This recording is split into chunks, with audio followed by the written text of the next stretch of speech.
Hi friends, मेरे channel mutual ज्ञान में आपका स्वागत है।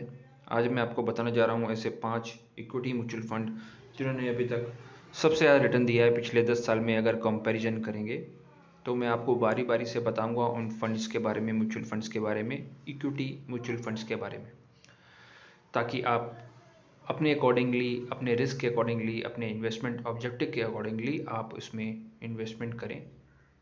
और हर कैटेगरी का यहाँ पे आपको एक म्यूचुअल फंड बताया जाएगा।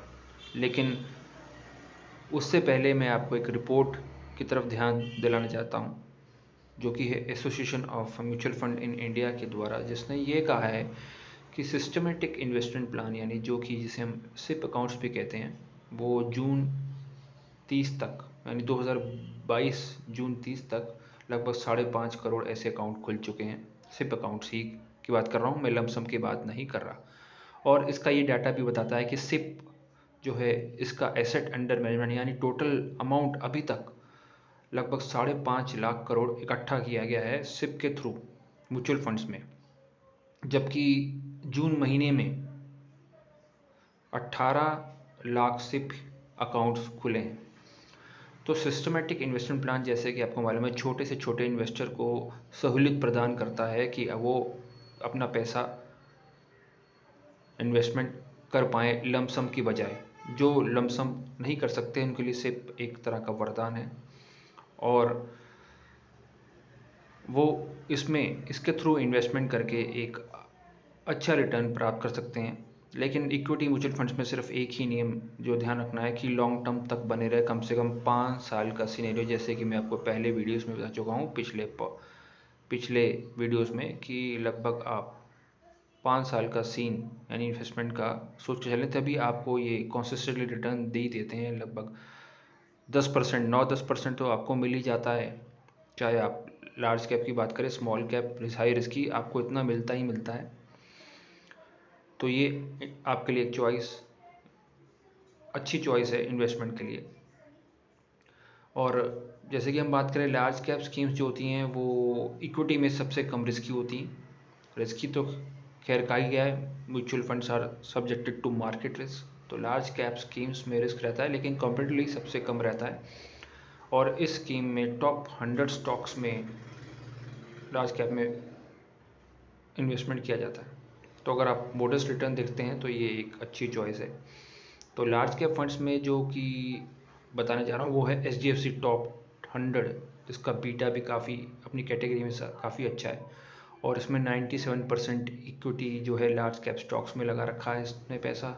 और इस फंड ने लगभग 3, 5 और 10 साल में आप देख रहे हैं स्क्रीन पे आपको रिटर्न मैटर दिखेगा कि लगभग 16%, 12% और 13% इसका रिटर्न रहा है कॉन्सिस्टेंट, जो कि अपनी कैटेगरी में सबसे ज़्यादा है HDFC टॉप 100।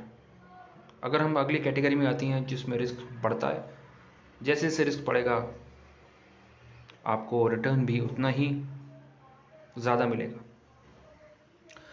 तो इसमें है ICICI prudential large and mid cap fund, जो कि इस कैटेगरी में अच्छी परफॉर्मेंस वाला रहा है पिछले 10 सालों में, क्योंकि इसने अपना एलोकेशन जो है वो ऑटो सेक्टर और बैंकिंग सेक्टर स्टॉक्स में शिफ्ट करता रहा है।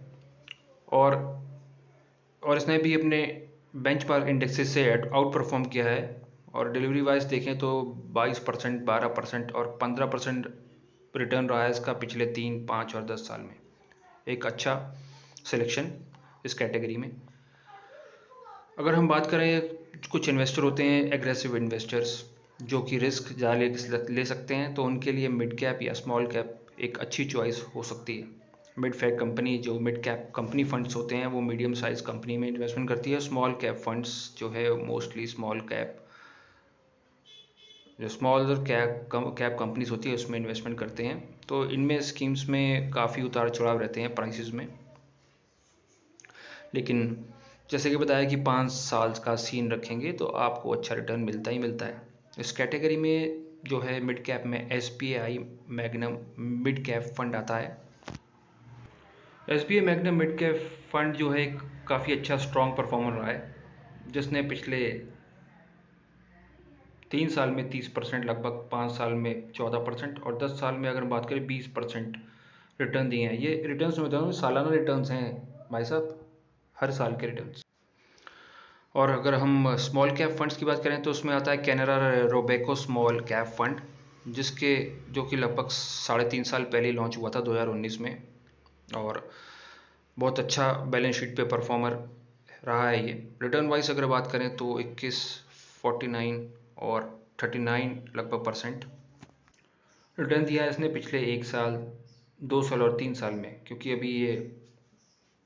क्योंकि शॉर्टली ये अभी लॉन्च हुआ है, तो बहुत ही अच्छा फंड। यदि हम एक्टिव फंड्स की बात करें जो कि एक मल्टी कैप फंड है, उसमें एक कैटेगरी आती है क्वांट एक्टिव फंड। हालांकि क्वांट की स्ट्रेटजीज को लोग वैसे बिलीव करते हैं कि बहुत अनसेफ है और मार्केट क्रैश के दौरान इसमें हाई लॉसेस हो सकते हैं, पर ऐसा नहीं है, बहुत ही अच्छी मैनेजमेंट है इनकी। तो मल्टी कैप फंड में जो कि एक नई कैटेगरी निकल के आई है क्वांट एक्टिव फंड, ये भी एक आप इन्वेस्टमेंट के लिए चूज़ कर सकते हैं। तो यहाँ पे अगर हम बात करें तो इसका रिटर्न जो है वो 35% रहा है 1 साल के भी, 1 साल में 21%, 2 साल का और 3 साल का 21% रहा है। ये पिछले 3 साल का कंपेरिजन इसलिए हो रहा है क्योंकि ये अभी ही लॉन्च हुआ है 3 साल, लगभग 3 साढ़े 3 साल पहले। तो इन सब में जो भी मैंने आपको फंड्स बताए उसमें आप देख सकते हैं कि आपको अपने रिस्क के अनुसार किस में इन्वेस्टमेंट करना है और किस में नहीं करना। तो आप अपने इन्वेस्टमेंट ऑब्जेक्टिव को ध्यान में रख के आप कितना रिस्क ले सकते हैं, इनमें से कोई भी चॉइस करके आप सोच सकते हैं। वैसे तो मैंने आपको बहुत सारे वीडियोस आपको देता ही रहता हूँ कि आप इन्वेस्टमेंट जो है वो चूज़ करें किस में करना है, लेकिन फिर भी मैं सलाह देता हूँ जो कि नए हैं इस म्यूचुअल फंड्स में, वो पूरा जो है अगर सलाह लेना चाहते हैं अपने फाइनेंशियल एडवाइज़र की ज़रूर सलाह लें और पता करें। लेकिन एक बात मैं आपको कहना चाहता हूँ कि म्यूचुअल फंड्स जो हैं वो अगर लॉन्ग टर्म तक बने रहेंगे इक्विटी फंड्स में तो काफ़ी अच्छा रिटर्न देते हैं। आप कम से कम 5 साल का सीन मान के चला करिए कि 5 साल तक आपका पैसा सिप के थ्रू या लमसम के थ्रू किसी भी थ्रू आप जमा करें तो आप इसमें इन्वेस्टमेंट करें। और दोस्तों जानकारी अच्छी लगी हो तो मेरे चैनल को लाइक ज़रूर दीजिए और सब्सक्राइब कीजिए जो कि नए हैं मेरे चैनल पे। मैं इसी तरह आपके लिए नए और अच्छे वीडियोस बनाता रहूँगा और लाता रहूँगा आपके ज्ञानवर्धन के लिए। Thanks for watching my channel mutual ज्ञान। थैंक्स।